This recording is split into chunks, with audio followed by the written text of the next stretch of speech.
Europe. We have a great relationship with Europe. I mean, you could ask, you could talk about France, you could talk about any of them. I mean, What concessions would you like to see? What concessions would you like to see? Oh, I don't want to tell right now, but I can tell you that NATO you can forget about. I think that's probably the reason the whole thing started. And I think, JD, we can say that. Do you have a statement on that? You've been very much involved. I gave him the beauty. Great. Gave me the hardest question, sir. I mean, look, as the president said, we're not going to do the negotiation in public with the American media. He's going to do it in private with the president of Russia, with the president of Ukraine, and with other leaders. And I think that's how this has to go. I think that I just want to push back against some of the criticism I've seen in the administration on this, because every single time the president engages in diplomacy, you guys preemptively accuse him of conceding to Russia. He hasn't conceded anything to anyone. He's doing the job of a diplomat, and he is, of course, the diplomat in chief as the President of the United States. But when I spoke to him, I said, why are we giving you $200 billion a year? He was unable to answer the question. I love all countries, frankly, all different, but the European Union's it was formed in order to screw the United States. I mean, look, let's be honest. The European Union was formed in order to screw the United States. That's the purpose of it. And they've done a good job of it, but now I'm president. What will happen if these countries or the EU retaliate? They can't. I mean, they can try, but they can't. China did. They are imposed pledging to, tariffs sir. that went into effect. China's retaliatory tariffs on the 10th of February. Has there been any impact that you've been able to observe? That's right. No, they can do it, and they can try, but the numbers can never equal what ours, because we can go off. We are the pot of gold. We're the one that everybody wants, and they can retaliate, but it cannot be a successful retaliation, because we just go cold turkey. We don't buy anymore, and if that happens, we win. Sir, of all the deals that you've done in your life, all the people you've sat across from and negotiated with, is President Putin distinct in any way? He's a very smart guy. He's a very cunning person, but I've dealt with some people I've dealt with some really bad people. But I will tell you, as far as this is concerned, you have to understand, he had no intention, in my opinion, of settling this war. I think he wanted the whole thing. When I got elected, we spoke, and I think we're going to have a deal. I can't guarantee that. You know, a deal is a deal. Lots of crazy things happen in deals, right? But I think we're going to have a deal.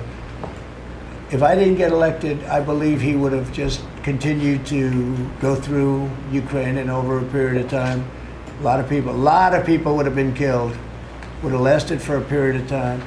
And the reason that Ukraine, and I have great respect for the Ukraine as fighters, they have great fighters, but without our equipment, that war would have been over, like people said, in a very short period of time. Will he have to make concessions, President Putin? Yeah, he will. He's going to have to. And I believe that because we got elected, that war will come to an end. And I also believe if we didn't get elected, if this administration didn't win the election by a lot, that war would go on for a long time, and he would want to take the whole thing.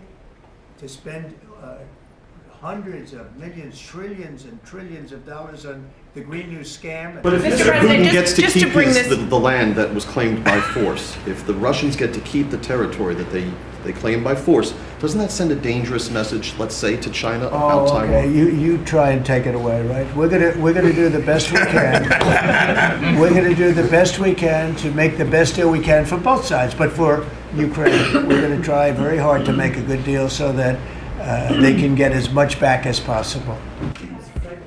Thank you very much. Pulitzer Prize. Sir, how many peacekeepers are you going to send there? What will you do? How will you dress? Lawrence, look at Lawrence. This guy's making a fortune. He never has. We're doing very well with Russia, Ukraine. President Zelenskyy is going to be coming on Friday. That's now confirmed, and we're going to be signing an agreement, which will be a very big agreement. And I want to thank Howard and Scott for the job you guys did in putting it together. You really did an amazing job. And that'll be on rare earth and other things. And as you know, we're in for probably $350 billion. Europe is in for $100 billion. And that's a big difference. So we're in for probably 3 times as much, and yet it's very important to everybody, but Europe's very close. We have a big ocean separating us, so it's very important for Europe, and they hopefully will step up and do maybe more than they're doing, and maybe a lot more.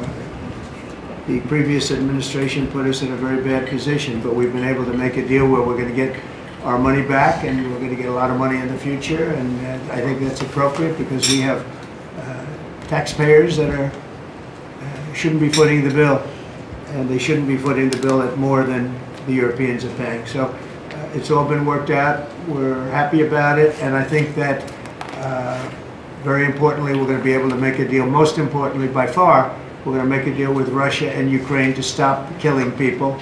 They'll stop killing young Russian soldiers and young Ukrainian soldiers and other people in addition in the towns and cities. And we will consider that a very important thing and a big accomplishment because it was going nowhere until this administration came in. They hadn't spoken to President Putin in 2 years. And, so we'll keep you advised.